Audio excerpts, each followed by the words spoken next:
دوستو، ایک شخص جو دریا کے کنارے کھڑا مچھلی کا شکار کر رہا تھا، اسی اثناء میں اسے ایک تازہ تازہ مچھلی اس کے ہاتھ لگی۔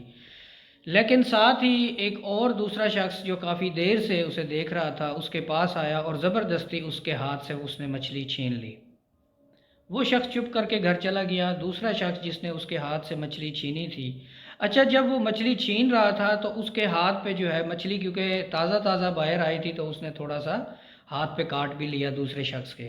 دوسرا شخص مچھلی کو اس نے اٹھایا اور گھر پہ چلا آیا، اس نے آ کے گھر پہ مچھلی بنائی، اس کو پکا کے کھا گیا۔ کچھ ہی دن گزرے تھے کہ وہ مچھلی کیونکہ اس کے ہاتھ پہ اس نے کاٹا تھا تو چھوٹا سا زخم ہوا۔ وہ ڈاکٹر کے پاس گیا تو ڈاکٹر نے کہا یہاں سے آپ کا انگوٹھا کاٹنا پڑے گا، اس کے بعد آپ ٹھیک ہو جائیں گے۔ اس نے کہا ٹھیک ہے، کاٹ دیں۔ جب وہ گھر آیا 4 دن گزرے تھے لیکن وہ زخم ٹھیک نہ ہوا۔ وہ دوبارہ ڈاکٹر کے پاس گیا، ڈاکٹر نے کہا اب آپ کا جو ہے تھوڑا سا ہاتھ کاٹنا پڑے گا۔ اس نے کہا جی کاٹ دیں۔ پھر وہ دوبارہ گھر آیا، کچھ دن کے بعد اسے زیادہ تکلیف ہوئی، اگین وہ ڈاکٹر کے پاس گیا تو ڈاکٹر نے کہا کہ اب آپ کا پورا ہاتھ کاٹنا پڑے گا۔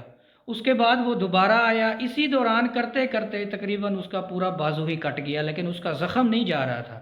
ڈاکٹر کافی پریشان ہوا، اس نے کہا بھائی یہ کیا پرابلم ہے، آپ ٹھیک کیوں نہیں ہو رہے ہو، کہاں پہ ایشو کہاں پہ ہے، کوئی ایسی غلطی تو نہیں کر دی تم نے، کوئی ایسا گناہ تو نہیں کر دیا جس کی وجہ سے جس چیز کی آپ کو یہ سزا مل رہی ہے۔ اس نے کہا غلطی تو مجھ سے ہوئی ہے۔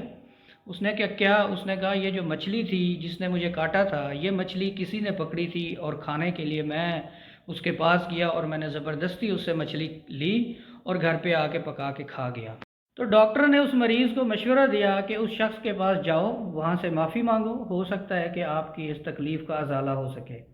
وہ دوسرا شخص پہلے شخص کے پاس آیا اور اس نے آ کے کہا کہ آپ نے جب میں نے آپ سے مچھلی کھینچی تھی، زبردستی آپ کے میں نے حق پہ ڈاکہ ڈالا تھا، تو آپ نے کیا کیا تھا؟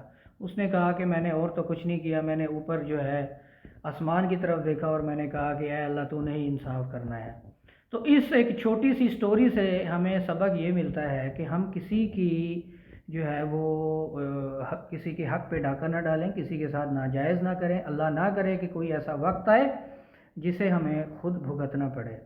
اللہ تعالیٰ آپ سب کا حامی و ناصر ہو۔